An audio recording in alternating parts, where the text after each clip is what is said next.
Hello everybody, welcome to TMRO. Coming up, we're going to be discussing 2 Russian rocket launches and a 3rd upcoming launch with the next International Space Station crew. This is your Space Pod for March 17th, 2016.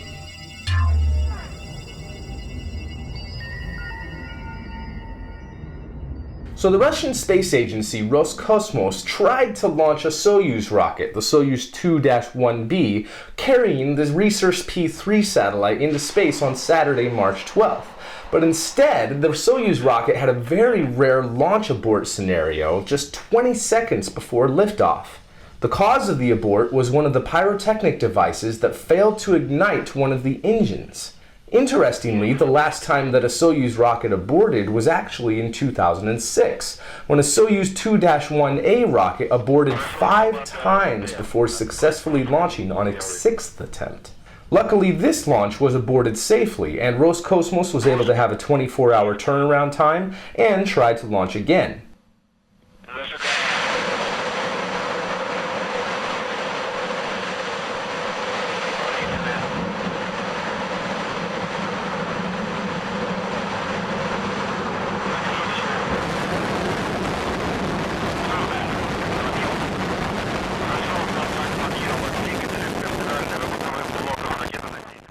The Soyuz 2-1B rocket successfully launched on Sunday, March 13th at 18:56 Coordinated Universal Time.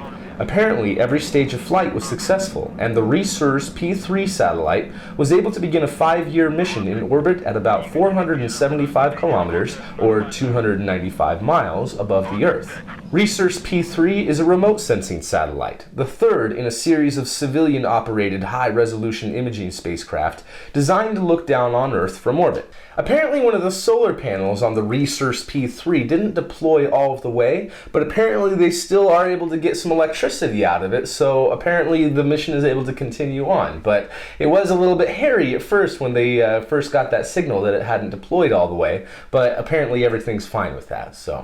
Moving right along, Russia successfully launched a Proton M rocket with a Breeze M upper stage on March 14th, and that was at 9:31 Coordinated Universal Time.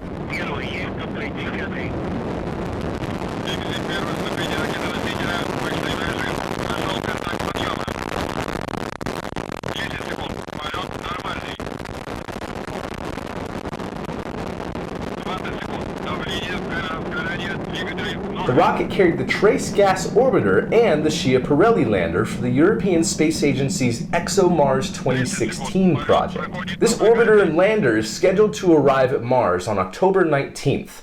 All 4 stages of the rocket performed as planned, including 4 engine burns of the Breeze M upper stage to send the orbiter and lander beyond Earth's gravity and onward to Mars. Ground controllers confirmed that communications were established and that the solar panels of the orbiter had deployed and were working normally. The primary goal of the Trace Gas Orbiter is to map the distribution of various gases, especially methane gas on Mars, which was first detected by Europe's Mars Express orbiter in 2004. NASA's Curiosity rover later confirmed those findings, and the exact origin of the chemical is unknown. While both biological and non-biological sources of methane on Mars have been hypothesized, normally on Earth, methane is produced almost entirely through biological activity, with only a tiny addition from volcanic and hydrothermal events. In any case, due to a relatively short lifespan of methane in geologic terms, its detection on Mars hints the existence of a very recent source. Hopefully, instruments on the Trace Gas Orbiter will help to resolve the mystery of the Martian methane. The Trace Gas Orbiter is designed to operate until at least 2022. The Trace Gas Orbiter can also relay communications to Earth from its lander and from the follow-up ExoMars 2018 rover, designed to search for signs of life on Mars. As for the Schiaparelli lander, it will separate from the Trace Gas Orbiter on October 16th of 2016, 3 days before it reaches the surface of Mars. It will use a combination of aerobraking, parachutes, a cluster of small hydrazine engines, and a crushable cushion structure to soften the final impact on the surface of Mars. The primary goal of the Schiaparelli lander is to acquire experience for landing on Mars. Although some of the techniques they use may not be used on future Mars landing attempts, the lander does have a small suite of sensors to study the Martian atmospheric environment, primarily during the landing operations going through the Martian atmosphere, but also once it reaches the surface for at least a short time while it has the power, if it successfully lands.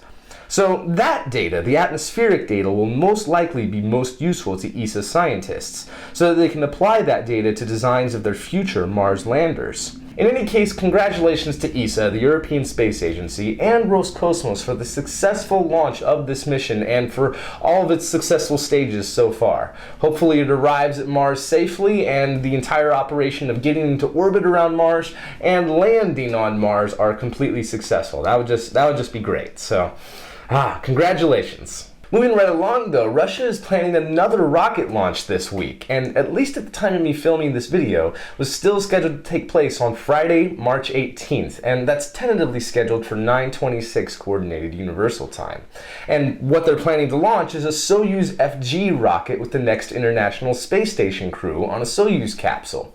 On board will be cosmonauts Alexei Ovchinin on his first spaceflight, and Oleg Skripochka, a veteran of one spaceflight where he flew on a Soyuz and served a 5-month mission at the ISS as a flight engineer for Expedition 25/26, spending 159 days in space. Also on board will be NASA astronaut Jeff Williams, a veteran of 3 spaceflights, one on Shuttle, STS-101, and 2 6-month expeditions to the ISS. All 3 of his previous flights had major ISS construction elements or expansions associated with them. So to the next ISS crew, I wish them all, including the rocket, Godspeed and a safe flight. Thank you very much for watching this video. My name is Michael Clark, and please leave us a comment and let us know what you think about all of these various missions. And also, if you haven't already, please subscribe to our YouTube channel so that you can be notified anytime we put out new videos, and also to help us grow. We're also all over the internet and would invite you to connect with us on Twitter, Facebook, Reddit, and even our website, TMRO.tv, where you can join in the conversation and connect with other space enthusiasts. This is a crowdfunded show through Patreon, and I would like to give a huge shout out to the founders of TMRO who are contributing $50 or more every month so that we can create this show. But I would also like to thank our architects, engineers, ambassadors, and dreamers of TMRO, whose continued support allows us to continue making these space pods. Thank you so much to all of you, and if you would like to learn more about supporting the show, please visit patreon.com/spacepod. Again, thank you very much for watching this video, and hopefully you know just a little bit more today than you did yesterday, thanks to TMRO. Keep moving onwards and upwards, everybody, and I will see you in the future.